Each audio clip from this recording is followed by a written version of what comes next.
The Out of Bounds Show is powered by the award-winning golf courses at Dancing Rabbit Golf Club in Philadelphia, Mississippi.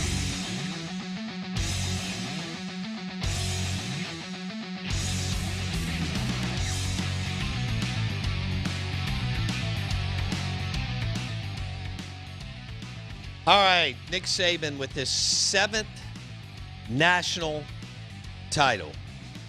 Won 1 at LSU and 6 at the University of Alabama. The SEC Insider Hit this morning is brought to you by Capital Preservation Services. Todd Martis and his team will take care of you. They work with medical professionals, lawyers, and business owners. They help you earn more and keep more. Utilize a team of tax planners and specialized attorneys to stand behind their work. Capital Preservation Services will help you earn more and keep more with Capital Preservation Services. Our next guest knows Nick Saban as he got to know him and covered him in Louisiana when Coach Saban was the head football coach at LSU. He is Mike Detillier, WWL Radio TV New Orleans. And Mike, you've been able to cover some great coaches. Skip Bertman, he basically had a dynasty at LSU. He bottled that thing. Nick Saban totally rebooted LSU football. What separates Saban from everybody else in a sport where you're not supposed to be able to build a dynasty and sustain it this day and age because you lose juniors and you're capped scholarship-wise? I think he is never satisfied with what happened. He never talks about the past. It's always about today and tomorrow. And, you know, he gave speeches to the point where, man, well, I could have said them because he really never changed them.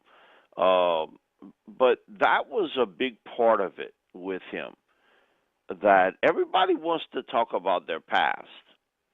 I want to talk about today and tomorrow.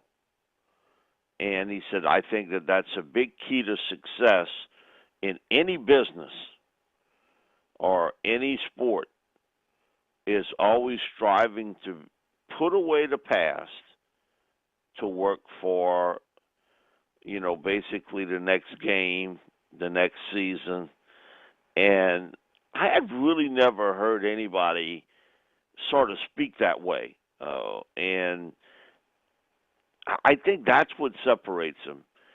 Skip Bertman, you know, Skip would talk a lot about the past, that he felt it was the bridge to the future. Not Nick. Didn't want to talk about what had happened before. He wanted to talk about what was going to happen. And I think that's what separates him. Coaches today, they want to tell you about, well, let me tell you about, 2018. We were third in the country and we had one loss. No, ain't going to get that from Nick. It's not going to happen. And so I think he's always striving to be the perfect type of team, but not what happened in the past, what's going to happen in the future. And he always emphasized that, Bo. And, you know, it was funny how every speech sort of had that point with him, that don't come here and tell me about what we did. Tell me about what I'm going to do. And I think he relays that to the players, that, you know, you might have made all SEC last year. What you going to do this year? And he would look in that room and say, okay, how many of y'all are in a situation where it's great to reminisce with people about your past, but do they talk about their future with you? How successful are they? You heard dead silence. I mean, dead silence. He was remarkable with that. Everything had its little place with him. And he would talk about R&D all the time, that he thought that was a big key to success. Not just recruit a player, develop the player. R&D. Man, he sung that song every speech about how many people, he says, you remember your high school class and the people that graduated at the top. And he said, those are the top recruits in the country, right? Those top 3, 4, 5 people out of every class that graduates. What did they do after they finish high school? And how many people sort of down the line did much better in life? They developed. And you saw everybody sort of nod, and would say, yeah, well, because we all know people like that. It's not always the top recruit. It's the part about developing. And he would sort of equate that to regular life like no one I've ever heard. Skip was funny. Skip wanted to tell stories.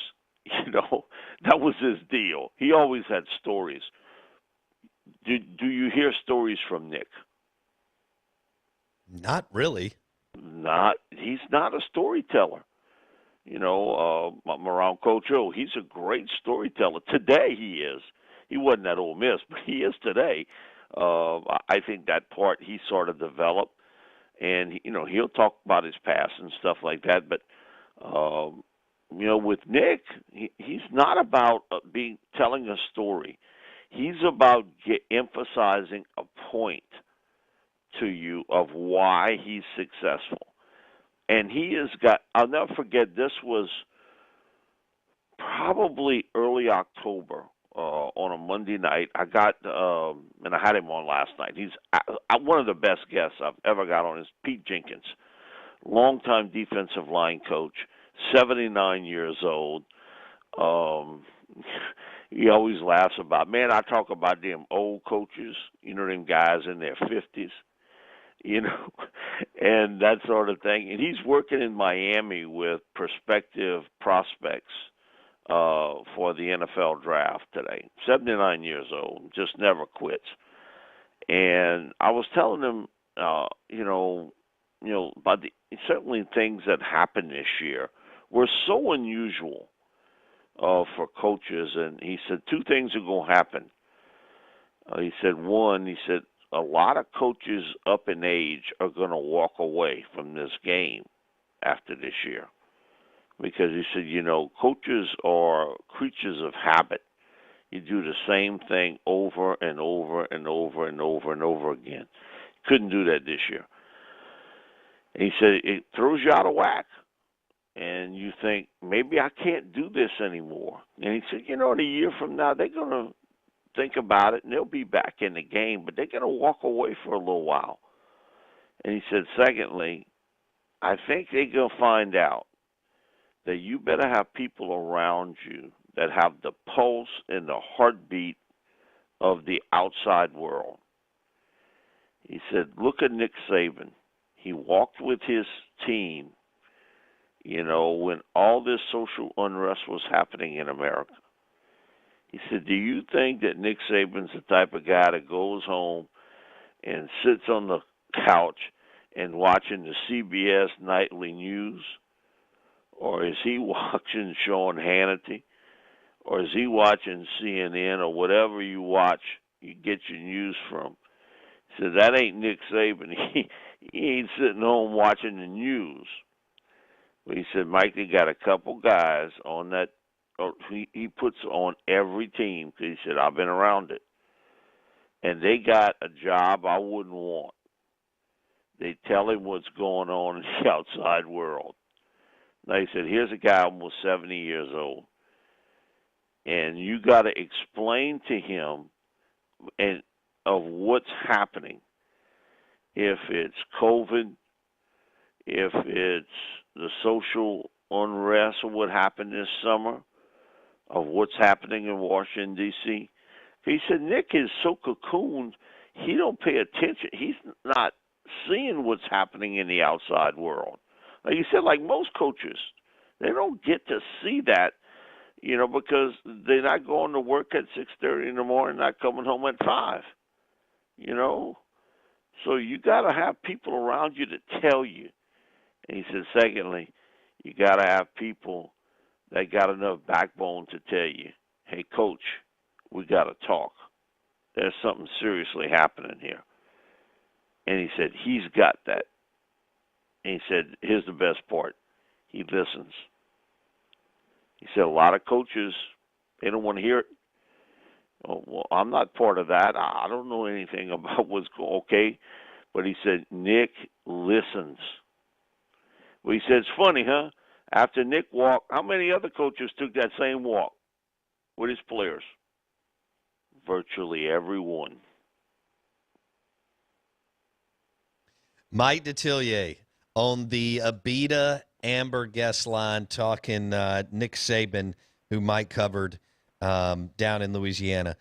Mike joins us on ESPN 105.9 The Zone. Mike Detillier, WWL Radio TV, New Orleans. Mike, how did LSU lose Devonta Smith since he's from the state of Louisiana? Man, listen, it was a taffy pull to the end. He was one of the final signees. That's when the signing period was in February. And Devonta was sort of torn between the two. Now, we went to a pitch and catch camp, and I'll never forget, they had Jamar Chase, Terrace Marshall, Racy McMath, and Devonta Smith were all four of them there together, along with about probably 150 other receivers from across the state. And I'm standing there watching, and they slinging the ball. And Jarvis Landry is not far from me. My cousin Tim Detillier coached him at Letcher. He was the head coach at Letcher. And Jarvis turned toward me and he said, man, I'm going to take them four. You can take the other 150 dudes. And he started to walk. And you could see, I mean, they were cut above. I got to talk to Devonta for some time.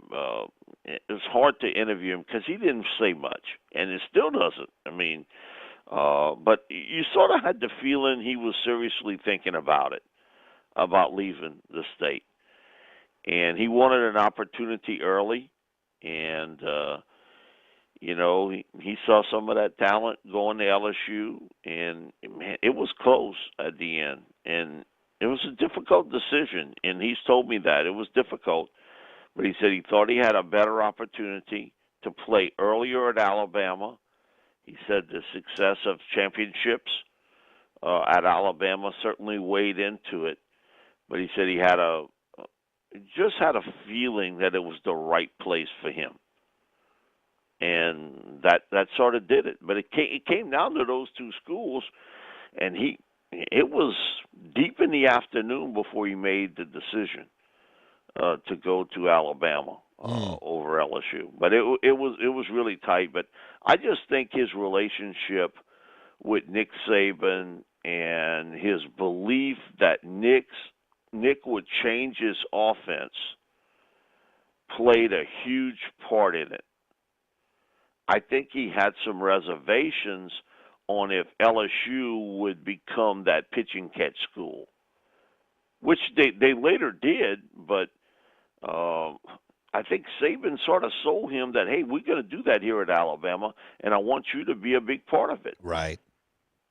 And listen, so everybody says he's just an outstanding young man. You just mentioned he doesn't talk a lot, and no, he's no diva. It's yes sir, no sir. He's just a good guy. You can see from his parents, and he was raised right. He works hard. Now on the hoof, if you met up with him, you wouldn't think he's a football player. I mean, he's a real thin guy. I've made this comparison to him. I wrote it when he came out of a meet, and I'll say it again. He reminds me of a guy that left Louisiana years ago, went to Miami or Florida, and then is now up for the NFL Hall of Fame, Reggie Wayne. Ooh. reminds me so much of Reggie, in that Reggie had great eye-hand coordination. He could contort his body in different ways to make a catch. He was a tough guy going over the middle if he had to. Now, he could work the chalk really well. I mean, he could work those outside patterns. And if you just saw him run, he wouldn't be the anchor on the 4x400-meter relay team. But he's every bit as fast with a helmet and a pads on than he is without it. And he's football fast. And so that was my comparison to him when he came out of a meeting. It's my comparison to him today, that he looks a lot, his game is very much like Reggie Wayne's was. And Reggie left here. Reggie was at John Ehret High School and heavily recruited. And at that time, Curtis Johnson, who is now the receivers coach with the Saints, was at Miami of Florida, and he got him to go there. Reggie Wayne, what a talent. I can't wait to see, where Devonta Smith lands and what happens with him in the NFL. Let's switch gears. We've got a few minutes here. But to think of this, in that deal, Jamar Chase, Terrace Marshall, Devonta Smith, you might be talking about 3 receivers all from the state of Louisiana. Incredible. What do you think is going to happen, Mike, real quick? I got to get to the Saints, but I guess it'll just depend on the person. You could get 10 GMs in the room and 6 like Devonta and 4 like Jamar Chase, or vice versa. Do you think that Jamar's going to continue to be the number one guy, or do you think Devonta will be the number one guy on some other GM boards? I think Jamar's going to be the number one guy on most boards. A little bigger player. Probably, he's going to be a faster player than Devonta. And so, but, it's going to be close. But I think it'll be Chase and Smith. I think those 2 guys are 1-2.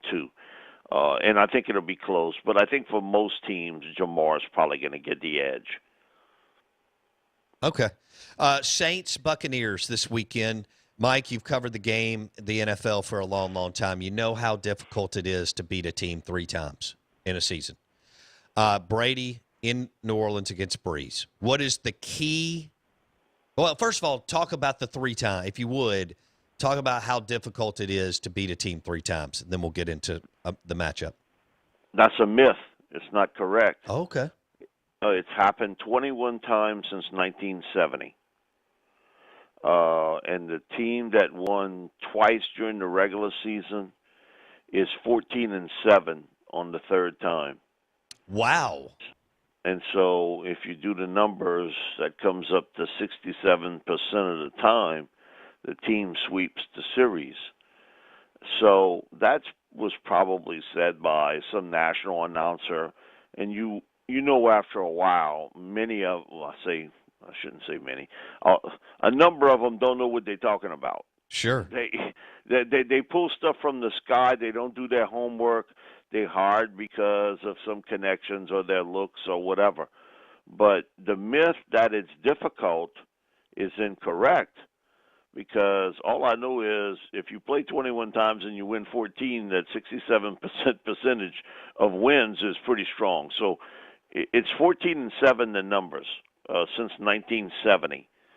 And that's a pretty strong percentage that you can win and have been winning and sweep it. The Saints did it in 2017. They beat the Carolina Panthers 3 times. So I did the numbers back in 2017, so it was easy for me to flip it this time. But the Saints did it just a few years back. They beat the Panthers 3 times with Cam Newton when he was a pretty doggone good football player back then, before the injuries started to take. So, listen, it's hard to win in the playoffs. Bottom line, it's difficult, but that's a myth. That it's difficult to beat a team 3 times when you doing it at that type of percentage of 67% of the time. You can sweep the series. Again, I think this game will be a lot closer than the other two. Got to be. They just smoked them the last time, and even in game one, the frustration with the Bucs offensively.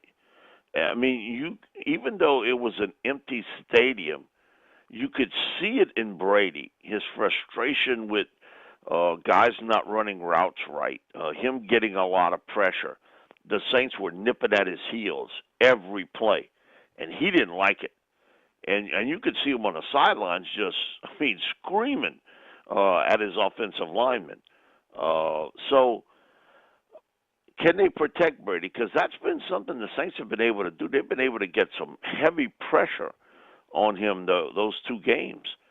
And the running game was non-existent in the second game. I mean, as though Bruce Arians just said, you know what? Forget it. I think they ran the ball 5 times, something like that.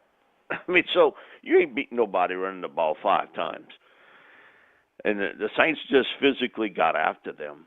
And Brady's never been beat 3 times in a year. I get that. But look what he was in the AFC East. I think the big difference is this. Yes, you can say Brady's never been beat 3 times.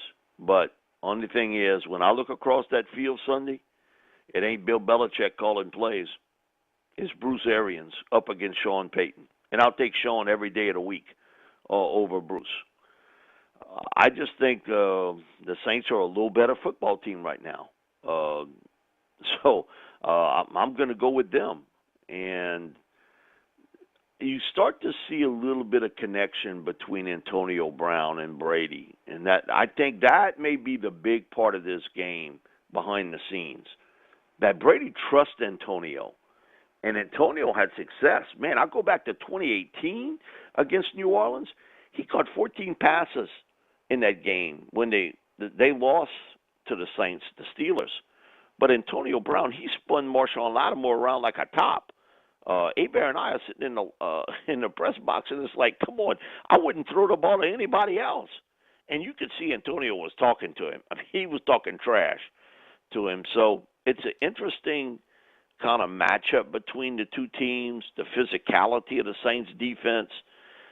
They figured out different ways to win and winning without scoring 40 points in a game with Drew Brees. And yet the Bucs are playing their best football of the season. I think it comes down to this. Richie Pettibone, longtime defensive coordinator with the Redskins, and told me when it's close, talent-wise, pick the team who's got the best coaching staff, because coaching really matters when you get down late in the year. Sure. I'm going to go with the Saints.